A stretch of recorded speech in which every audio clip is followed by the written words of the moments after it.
आश्रम के सभी बच्चे जब दूसरे कामों में लगे होते थे तो एक बच्चा एक कोने में बैठा चुपचाप अपने आप में खोया रहता। वो अक्सर किसी से ज़्यादा बात नहीं करता था।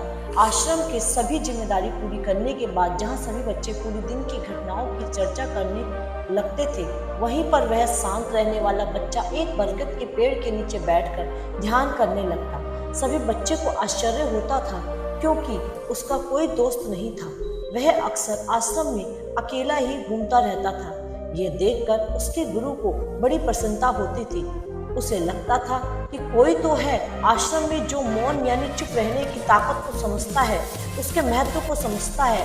आश्रम के बारे में जब भी कोई जरूरी निर्णय लेना होता, उसकी राय जरूर लिया करते थे। लेकिन यही बात गुरुजी के दूसरे शिष्यों को बड़ी खटकती थी, क्योंकि गुरुजी का प्रिय शिष्य बनना चाहते थे सभी। इसलिए वह गुरुजी के सामने दूसरे बच्चों के कामों में कुछ न कुछ कमी निकालते रहता था, जिससे गुरुजी उसे महान समझने लग जाए। अक्सर वो अपनी जिम्मेदारी पूरी करने तरह से निभाने का दिखावा भी करता था, चाहे उसे कोई सलाह ना भी मांगे, लेकिन फिर भी वह उन्हें अपनी सलाह देता रहता। वह बहुत ही बातूनी शिष्य था। आश्रम के दूसरे सभी बच्चों में बहुत प्रसिद्ध भी था, क्योंकि वह सबसे हंसी मजाक करता रहता था। उसने दिन भर बातें करते रहता था, इसलिए उसकी सबसे दोस्ती हो गई थी। लेकिन जब आश्रम के गुरुजी उसकी राय ना लेकर दूसरे बच्चों की राय लेते थे, तो ये बात उसे बड़ी खटकती थी। उसे यह लगता था कि वह उन दूसरे बच्चों से ज़्यादा बुद्धिमान है, लेकिन गुरुजी फिर भी उसकी तारीफ करते हैं। ऐसा नहीं था कि गुरुजी को बातूनी शिष्यों के स्वभाव के बारे में पता नहीं था, लेकिन गुरुजी उसे अपने तरीके से सीख देना चाहते थे, ताकि उसके ज़्यादा बोलने की आदत, दिखावा करने की आदत, दूसरों की कमियां निकालने की आदत हमेशा के लिए खत्म हो जाए और वो मौन रहकर गहराई से ध्यान में छिपाए।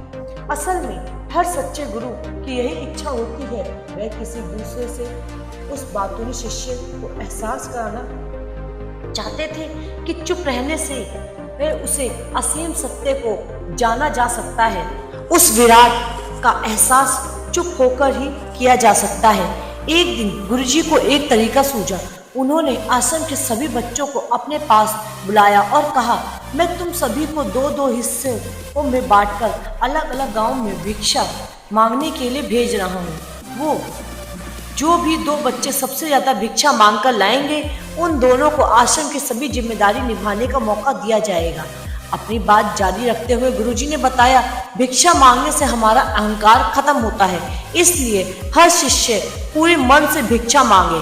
कोई भी इस काम को औपचारिकता में ना ले, वरना तो वो अपने जीवन में बहुत बड़ा ज्ञान खो देंगे।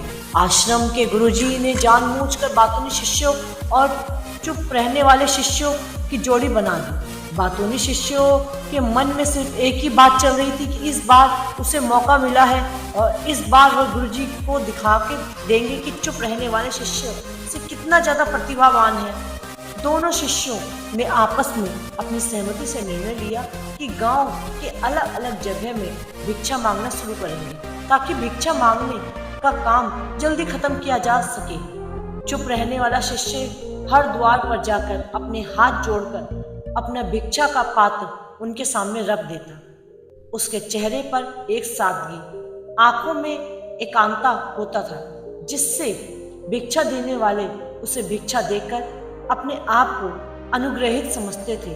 वहीं पर दूसरा बातूनी शिष्य हर द्वार पर जाकर उसको कुछ ना कुछ ज्ञान देने लगता था, जिससे ज्यादातर लोग उसे बिना भिक्षा दिए ही लौटा देते थे। पूरे गांव में भिक्षा मांगकर जब दोनों गांव के बीच में मिले, तो बातूनी शिष्य ने देखा कि चुप रहने वाले शिष्य के पास उससे दुगनी भिक्षा थी। यह देखकर उसे मन ही मन बहुत ठेस पहुंची।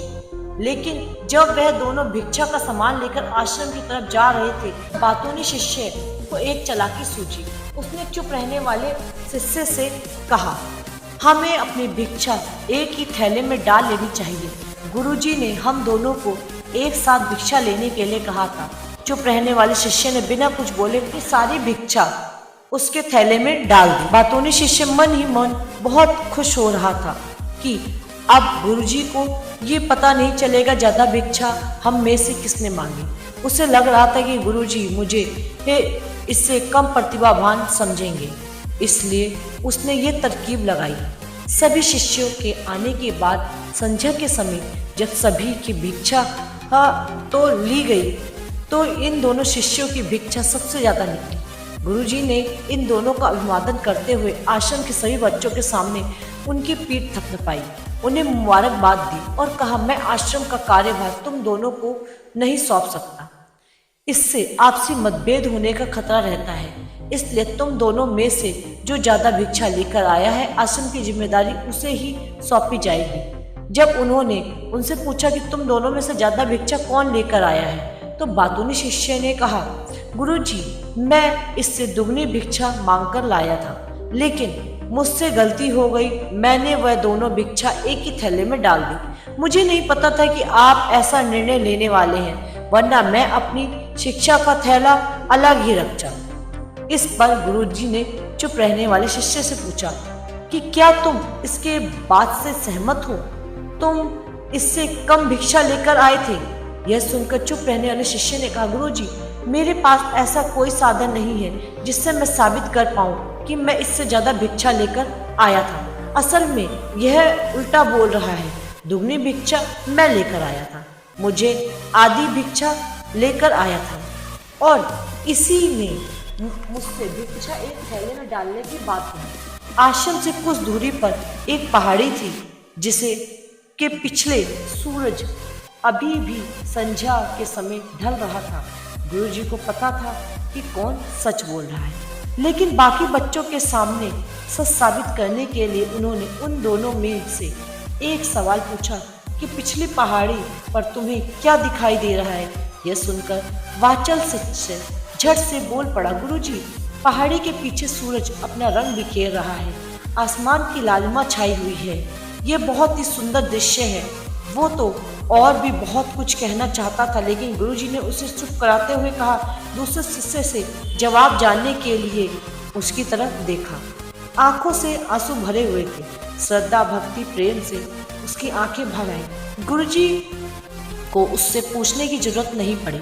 गुरुजी ने सभी बच्चों को संबोधित करते हुए कहा, मैंने सवाल किया था, पहाड़ी के पीछे तुम्हें क्या दिखाई दे रहा है? ज्यादातर लोगों को यही दिखाई देगा कि वहाँ बहुत सुंदर दृश्य है, लेकिन मजे की बात यह है कि सुंदरता बोलकर नहीं बताई जाती, उसे महसूस किया जाता है। सामने वाला उस सुंदरता को आपकी आंखों में देख पाता है।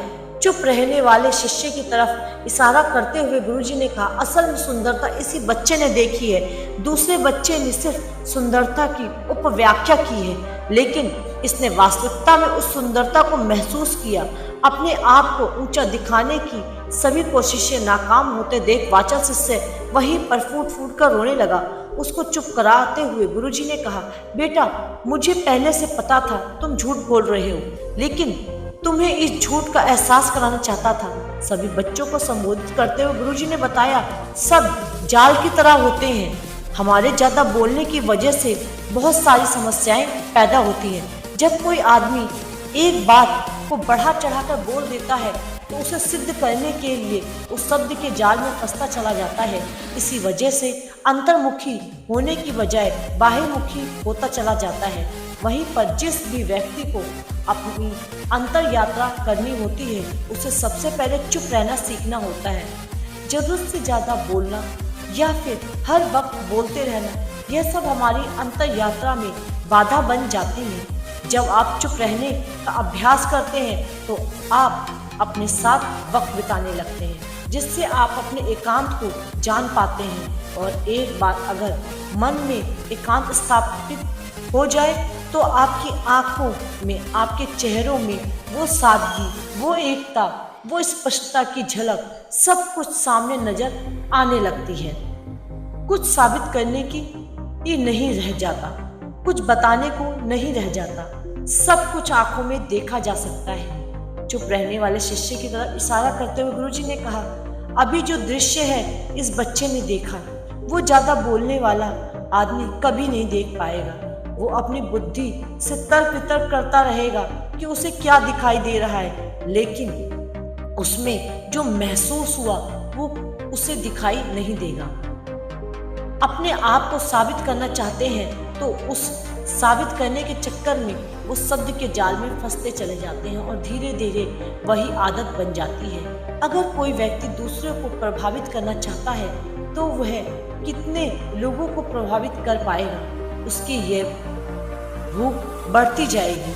वही संसार में सभी को कभी भी प्रभावित नहीं कर पाएगा। इसलिए ये समझने की बात है कि बहुमुखी होने की बजाय हम अंतर्मुखी होकर अपने आप को समझ सकें।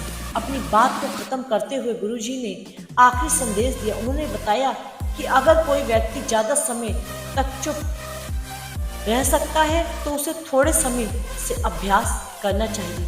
निश्चित संकल्प लेकर किसी व्रत की भांति दिन में कुछ समय या फिर हफ्ते में कुछ समय या फिर एक दिन चुप रहने का अभ्यास जरूर किया जाना चाहिए। इससे हमारी चुप रहने की आदत धीरे धीरे खुद ब खुद पनपने लगती है, क्योंकि एक बार जब हम चुप रहने लगते हैं तो हमें चुप रहने का आनंद पता चल जाता है।